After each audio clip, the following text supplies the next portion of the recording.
Oke, pada kesempatan kali ini kita akan membahas mengenai footprinting. Footprinting merupakan tahapan kedua setelah kita mengetahui ethical hacking sebelumnya, bahwa ethical hacking itu seperti apa gitu ya. Intinya teori-teorinya lah.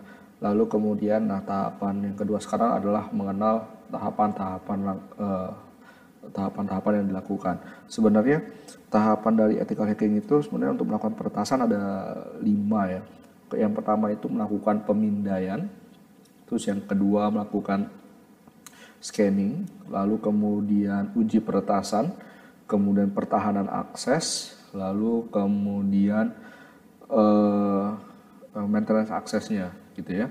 Nah, untuk tahapan footprinting itu sebenarnya banyak tools yang sederhana yang sudah tersedia, yang kita ketahui, seperti misalnya penggunaan tools ping. Tools ping ini sendiri sebenarnya merupakan tools yang digunakan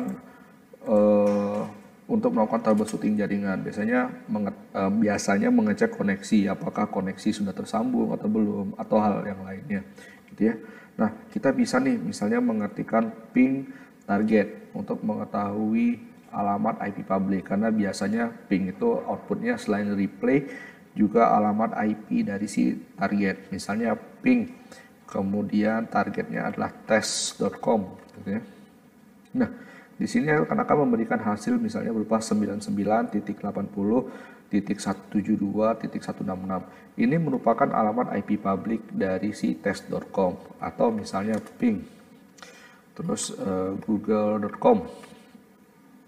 Nah, ini juga sama, akan memberikan alamat IP public dari Google, ada 74.125.200.133. Nah, ping sendiri selain mengecek koneksi yang saya bilang tadi, ini juga bisa digunakan untuk mengecek alamat IP target, gitu ya. Lalu tools yang kedua selanjutnya apa yang bisa kita gunakan? Yang bisa kita gunakan selanjutnya adalah Whois. Nah, Whois ini digunakan untuk mengidentifikasi atau mencari informasi mengenai suatu domain. Contohnya, ketika saya melakukan atau mencari target Whois dari test.com, nah itu juga bisa, bahwa ternyata wah banyak nih informasinya, test.com ternyata didaftarkan di corporate domains gitu ya, CSC corporate domains, lalu kemudian di-create tahun 1993. Atau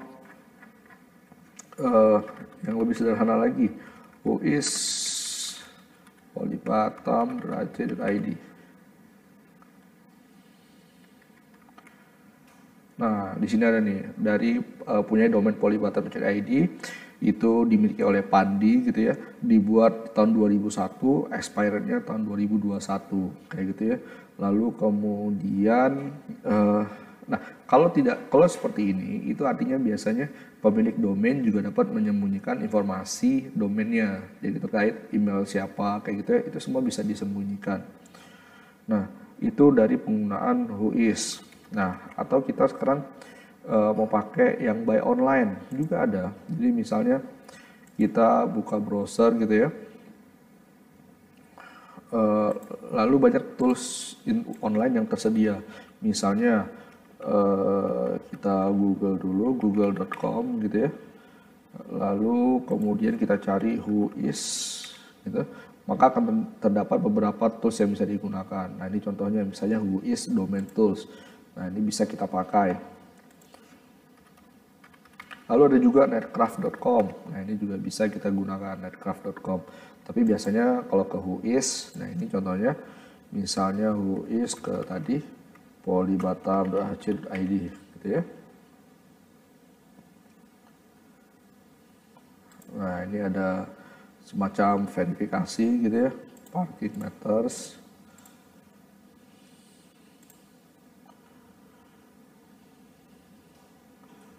Nah, ini ada juga sama seperti yang dimunculkan di command line tadi ya. Ada Whois ini didaftarkan di Pandi gitu ya, name servernya NS2 kayak gitu. Kemudian recordnya, nah seperti itu ya. Itu kalau whois. Nah, yang ketiga, kita juga bisa melakukan preprinting dengan mencari tahu domain name servernya. Nah, ini kita pakai nslookup. Ini juga bisa nslookup polybatam.ac.id. Nah, ini maka akan tampil nih bahwa polybatam.ac.id tadi alamat IP publiknya adalah 103.209.1.25. Nah, itu juga bisa pakai nslookup. Atau bahkan kita pakai dig polybatam.ac.id. Ini juga sama.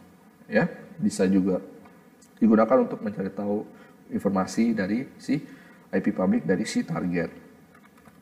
Lalu apalagi kita juga bisa menggunakan recon.ng. Nah, ini merupakan tools. Oke, selanjutnya kita coba penggunaan tools recon.ng. Nah, tools ini digunakan juga untuk mencari tahu misalnya sebuah domain itu apakah ia memiliki sub-sub domain yang lainnya atau yang berada di tempatnya. Nah, ini kita bisa pakai misalnya HK target salah satunya ya. Kita bisa munculkan show modulus apa aja yang muncul. Nah, atau show option apa saja yang bisa kita gunakan ya. Nah, ini kita akan menggunakan modulus HK target namanya. Jadi modulus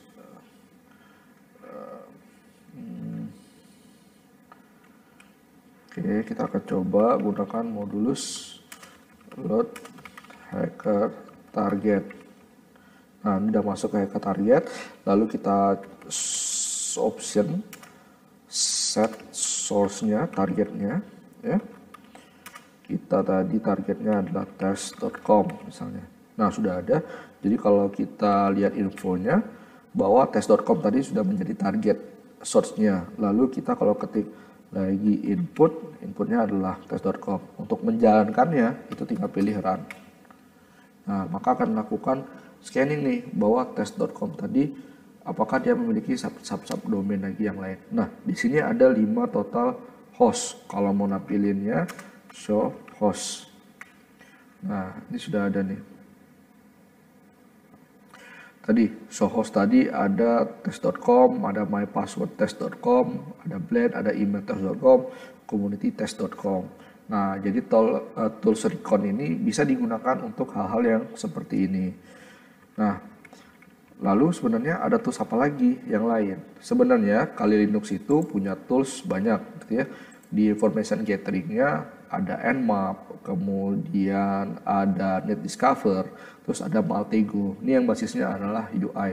Nah, Maltego ini juga sama seperti Recon, yaitu mencari tahu domain gitu ya, subdomain apa saja. Tapi biasanya Maltego ini lebih lengkap. Nah, nanti mungkin di sesi yang lain kita akan menggunakan Maltego. Atau nanti di sesi berikutnya scanning kita akan menggunakan Maltego gitu ya.